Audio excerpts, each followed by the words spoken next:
Hi, kamusta po sa lahat po ng mga ka-Ace Honda ko dyan. Maraming po salamat dun sa lahat po ng umorder po sa atin. At maraming salamat kay Boss Amer Mateo. Siya nga pala gumawa po ng aking trademark. At sa kanya na rin po ako gumawa ng label. Kasi kailangan po natin ng label doon sa ating papadalan. At doon nga pala sa lahat po ng mga nagtatanong, bakit daw ganon? 290. Ito po mga guys, sasabihin ko na. Itong lagayan na to, ang isang piraso po nito ay 34 pesos. Bukod po sa 34 pesos, may mga expenses pa po tayo ng mga bubbles, mga scotch tape, at kung ano-ano pa. At doon nga pala sa tinimpla ko nito, gumastos po ako ng 1,700 sa mga chemical. Sa 1,700, ang nagawa lang po ay mga 13 pieces. Nandoon pa po yung pangatlo at ginagamit ko naman po yun doon sa mga carbon fiber ng mga napapagawa.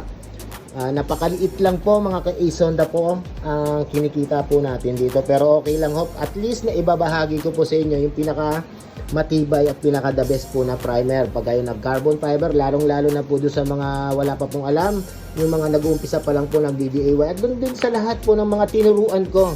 At hindi ko po talaga to na ilabas, gawa po kasi ng secret ingredients po nga naman po talaga kahit sino naman hindi pa po na ilalabas po yung mga ganito, at ako lang po ang may meron netong ganitong kalapot. At limang chemical ang hinalo ko po dyan. Pag nagkamali po kayo sa pagtitimpla, sira na po agad. Kaya dapat yung magtitimpla nito talagang alam na alam kung paano gawin para walang maging aberya. At eto na, nagawa naman na po natin lahat. Maraming po salamat doon sa lahat po ng mga umorder.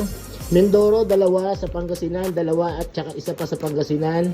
Sa Taguig, isa sa Caloocan, sa Laguna, 2 at isa sa Pasay. Bali, 10 lang po nagawa natin at 10 lang po sila yung umorder. At meron pa tayong mga umorder na nag-PM po sa akin, mga taga Bulacan at iba pa po. Yun lang po mga ka-Ace Honda ko. Maraming po salamat sa lahat ng titiwala at sumusuporta po kay Ace Honda.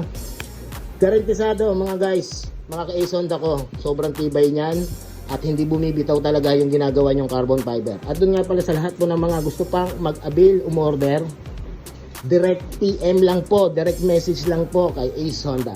Kita-kits tayo mga ka-Ace Honda ko. I love you all. Bye bye.